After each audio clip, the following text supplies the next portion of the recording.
4,000 lang dinadalaw sa may higit 20,000 na naroon sa maximum security prison.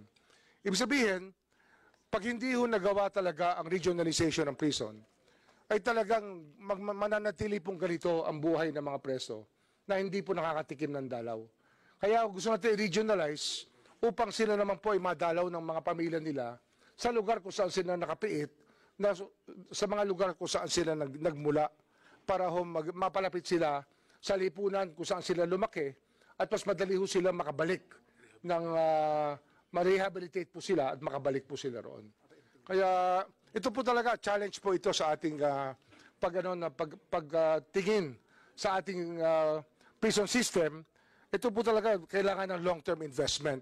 Ngunit gumawa rin po kami ng paraan, nakiusap po kami sa Office of the President, nag-create po ako ng isang office sa aking pong sa DOJ, nag-create po kami ng opisina on PPP para ho pati ang ating regionalization ng prisons kahit gawin na hong PPP para lang ho matuloy lang po, para matuloy lang.